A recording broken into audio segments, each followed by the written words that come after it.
I've been reading Process and Reality by Alfred North Whitehead, which is his metaphysical treatise from 1929, and I've been taking notes on it, which I'd like to share with you. So I'd like to share the notes that I have for part one of Process and Reality. First, starting off with chapter one and the first section, we have the method of speculative philosophy, which is the endeavor to frame a coherent, logical, necessary system of general ideas in terms of which every element of our experience can be interpreted. Next, we have the idea of coherence, which is simply that all is relevant and isolation is meaningless. Next, we have the idea of imaginative rationalization. Basically, that we take our observation and we come up with an imaginative explanation, and then we test to see if it's a true explanation. Quote, we habitually observe by the method of difference. And to illustrate what Whitehead's getting at, he has a pretty good analogy to explain what is imaginative realization. Quote, the true method of discovery is like the flight of an airplane. It starts from the ground, a particular observation. It makes a flight in the thin air of imaginative generalization, and it again lands for a renewed observation rendered acute by rational interpretation. Then we have the idea of philosophic generalization. Quote, the utilization of specific notions applying to a restricted group of facts for the divination of the generic notions which apply to all facts. End quote. My interpretation of this is that we take ideas and then we apply them to something real, and then we deduce new ideas from it that is universal and applicable. Next, we have the fallacy of misplaced concreteness. To illustrate what this is, first I'm just going to share a quote. Quote, there are aspects of actualities which are simply ignored. Basically, it is the neglect of, quote, the degree of abstraction involved when an actual entity is considered merely so far as it exemplifies certain categories of thoughts. Basically, all the characters and property and the nature of an actual entity is simply ignored because it does not fit with the categories of thought you have come up with. Instead of trying to reevaluate your categories of thought in order for all of the aspects and properties and nature of an actual entity is explained for. In the fourth section, we go a little bit into Western philosophy and history. Western philosophy owes a lot to mathematics, but is also held back by it too because of the excessive expectation for philosophy to follow the methodology of mathematics. And this reminds me of like Ludwig von Mises's section in Human Action, where he also goes over the economist's over-reliance on mathematics and the discipline of mathematical economics. In the fifth section, I have a quote. Quote, every proposition proposing a fact must, in complete analysis, propose the general character of the universe required for that fact. Some of my own thoughts from this section goes like this. Logic and consistency and non-contradiction is the language of reality. A law of reality is a law across reality. If not, it is either a law of something local, or it pertains to something less than universal, or not a law whatsoever. It is illogical for any existent to be exempt from such a law, whether such a law is permanent or not, or to whatever degree of permanence. It would result in a contradiction to say such a law is universal and has exemptions. Therefore, any fact proposed the laws it stands on. No fact is isolated from reality and its laws.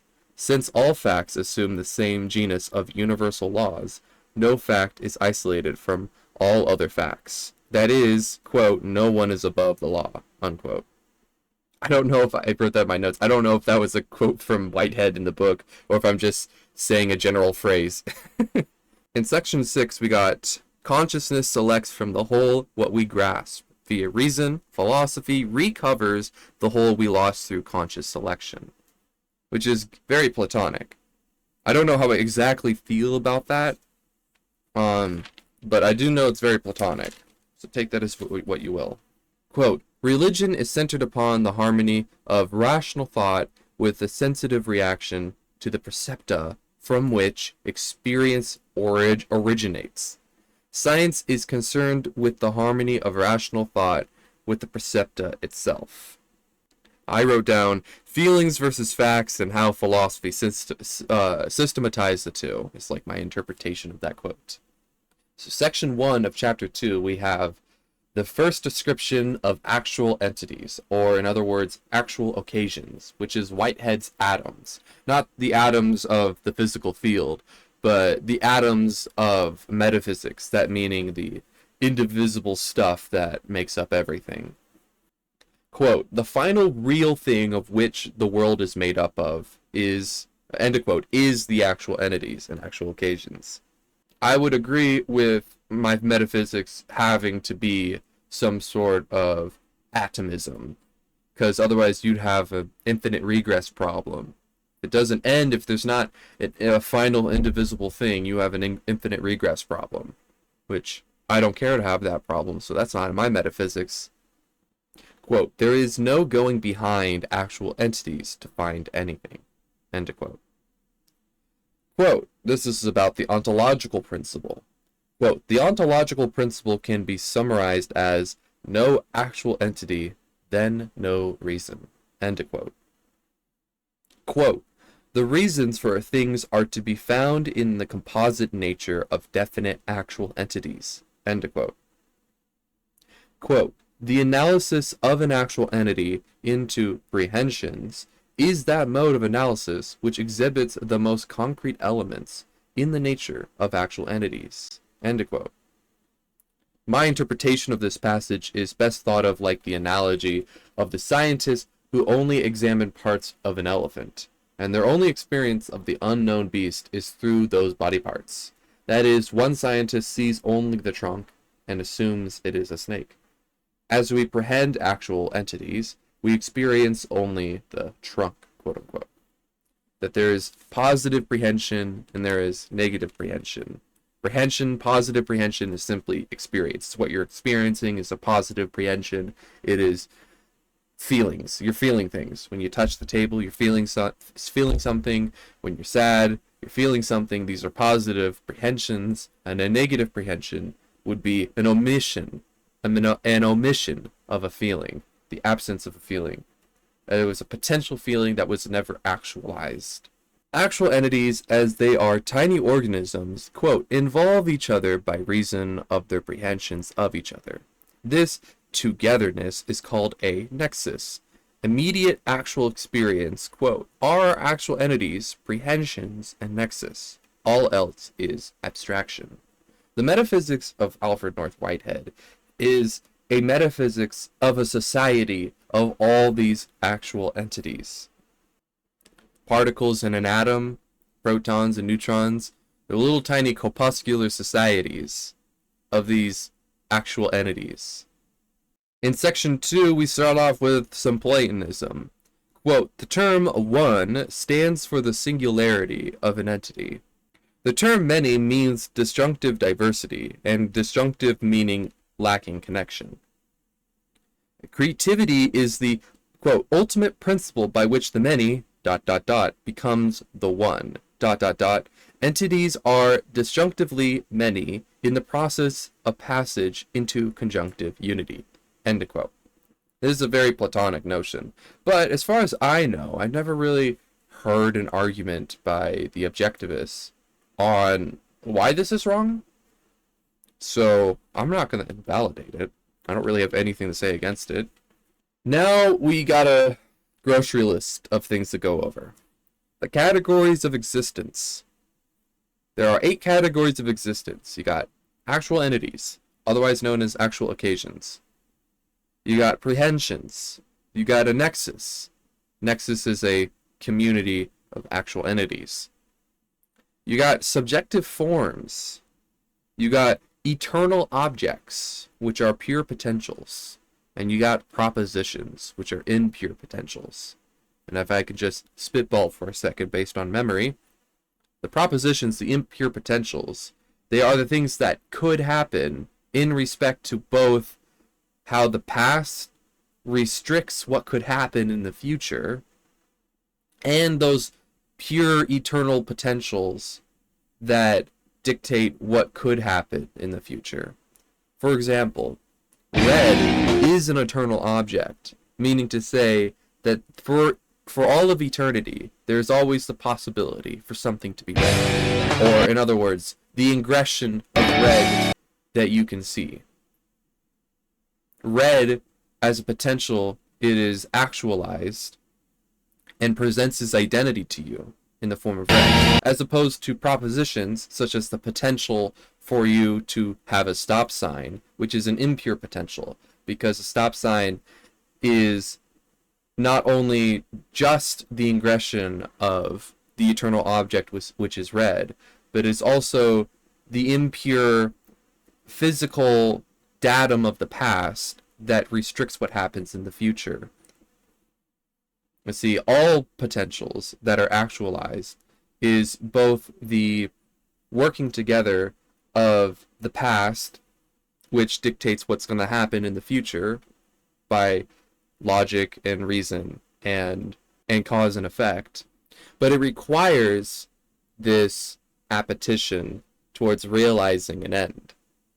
But basically, every of these actual entities is being realized an end through the employment of these means towards a desired end, which is very like human action, because essentially what is the philosophy of organism? It is the philosophy that the entirety of reality is a society of creatures. But I'm going on, and I may have to cut this part out, but let me move on. You got the seventh category, which is multiplicities, which is exemplified by the many becomes the one, the Platonic notion. And then 8 is contrast, which I forgot what exactly that means, but we all know what the word contrast means at least. Yet from the future, I'm gonna clarify what contrast means. Whitehead says it is modes of synthesis of entities in one prehension or patterned entities. I hope that helps you out. Actual entities are living creatures because they are becoming, processing, moving, teeming with life, and novel. Whitehead's philosophy is a processual philosophy, where every moment, these actual entities that makes up everything that is actual at least, perishes every moment. The birth of an actual entity is its own death. It immediately perishes as soon as it becomes into the world. It becomes into the world, it objectifies everything that surrounds it. It prehends all the actual entities and has a degree of relevance to it. It then is satisfied and then perishes into the past, becoming the objective datum. This objective datum, like I said, restricts what kind of potentials we can see in the future to be actualized. Now, the eternal objects are not novel. Quote, it belongs to the nature of a being that it is a potential for every becoming. This is the principle of relativity.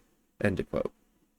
Eternal objects ingress, which means, quote, the potentiality of an eternal object is realized in a particular actual entity, end of quote. Objectification, quote, is the potential of one actual entity, and that is realized in another actual entity, end of quote. And I kind of modified that quote there. That wasn't a completely accurate quote. An actual entity is a concrescence of prehensions. So let's go back to what is concrescence.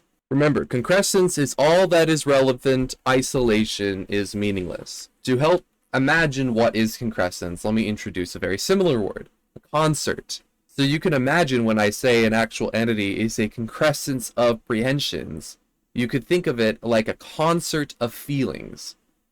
This is why Whitehead uses the word occasion alongside with the word entity to emphasize that this entity is not a static object per se, like how we usually think about it, but instead this object is more like a cloud of a symphony of feelings coming together. Its birth, it concresses feelings together, it is then satisfied with what it is objectified, it then perishes into the past and remains an objective datum forever, for eternity, influencing what goes on. Every actual entity, every creature, including complicated creatures like us, or animals, or plants, or etc., what we do will always have an influence going forward. Therefore, we have a completely new, unique, possible future every moment. Any further analysis is an analysis of prehensions. Beyond this, that an actual entity is a concrescence of prehensions.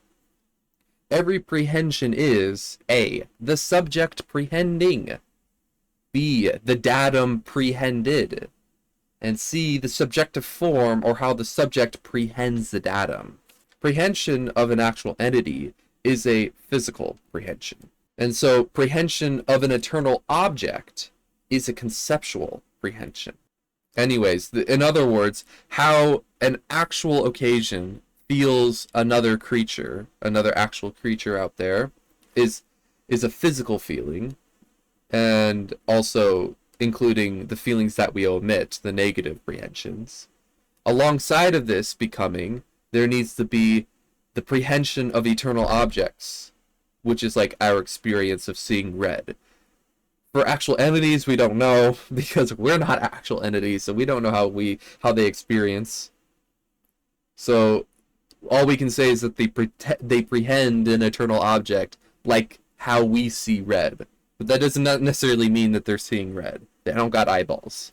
So to help me out here, I wrote for myself, if a green leaf absorbs all light except green light, then the leaf, or the nexus of actual entities that makes up the leaf, negatively and conceptually prehend green light.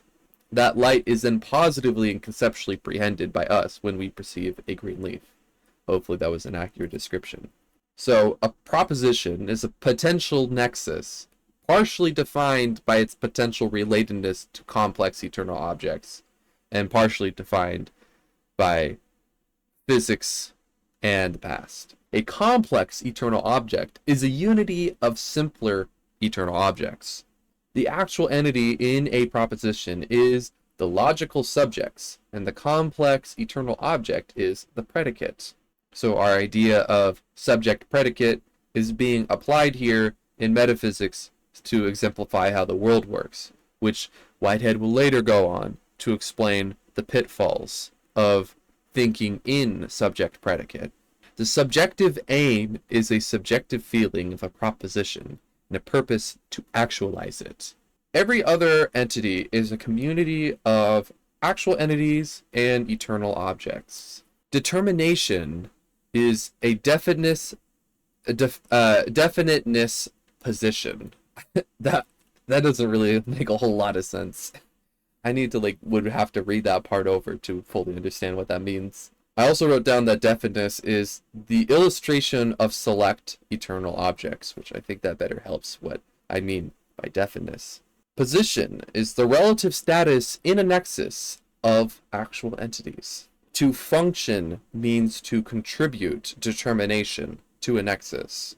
The eternal constitution of an actual entity is self-functioning. The final phase of concrescence is the satisfaction or one complete and complex fully determined feeling. Section 3, quote, the concrescence of each individual actual entity is eternally determined and is externally free. Section 4, quote, no subject experiences twice because the datum every moment of the past is utterly unique and has never been like it before because it's always being contributed with novel contribution by every creature of reality. Therefore, whatever experience you're experiencing truly is unique by at least the fact that the datum is unique, since it's always being contributed. Chapter 3. So I wrote, within each actual entity is God, who divinely reveals an initial subjective aim. That initial subjective aim, in other words, is the Misesian felt uneasiness of human action. And this, quote, results in a graduation of the relevance of eternal objects to actual entities, which this is the initial subjective aim. The breath of God inspires every actual entity to act. This divine, quote, unconditional conceptual valuation of the entire multiplicity of eternal objects is, end of quote, is the primordial nature of God. So let's break this down for a second. I want to talk about infinity for a quick second. Infinity. Infinity is the open-endedness of numbers. It is the concept that there is no last number. There will always be another number. It is not, infinity is not the biggest number out there. Infinity is not a number at all. You can't even, some might say, most people would say it's the totality of all the numbers, but the totality of all, of anything is finite. So that's not really an accurate description too.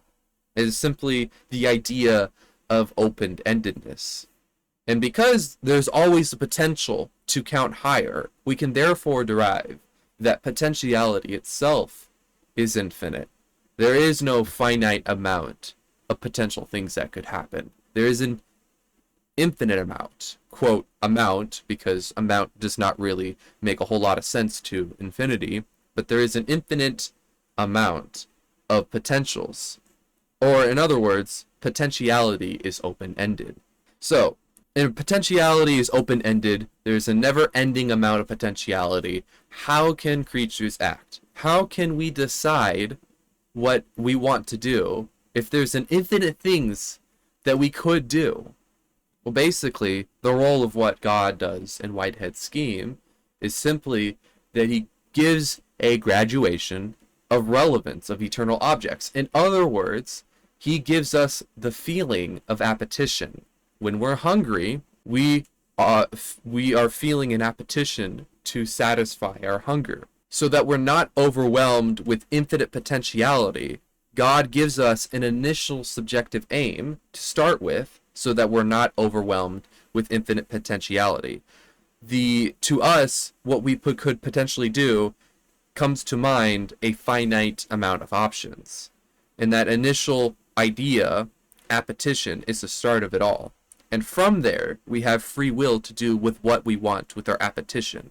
It gives us our felt uneasiness, and therefore we can explore the finite amount of real potential that could be actualized. Again, there's like a sense of general potentiality, which is just like what could happen in general. And then there is a sense of immediate potentiality, which is what you could do right now. And this graduation of relevant eternal objects salience to us, or the initial subjective aim, gives us a start so that we can deal with the infinity of potentiality in a finite, restricted ideas that we have in our minds. Now, obviously, actual entities don't have minds, and they don't necessarily have ideas like we have, but they are creatures like us. So how we relate to the world is related in some way to how actual entities relate to the world. There's a common, basic sense of living that is shared between all creatures. And this is why I think this philosophy works so well, is because it's basically describing how we already relate and live and feel, and then is translating that to the actual entities and how they operate, which then gives us insight to how reality works. So, going back to creativity, creativity is, quote, the pure notion of activity conditioned by the objective immorality of the actual world, end quote. In other words, it is the highest actual generality. The most general thing is, the most general metaphysical thing, if you even want to call it a thing at this point, is simply just creativity. Quote, by reason of God's character as a creature, always in concrescence and never in the past, it receives a reaction from the world. This reaction is its consequent nature. Basically, what you feel, God feels with you. God is the primordial creature of creativity because it conditions creativity through its graduation of eternal objects.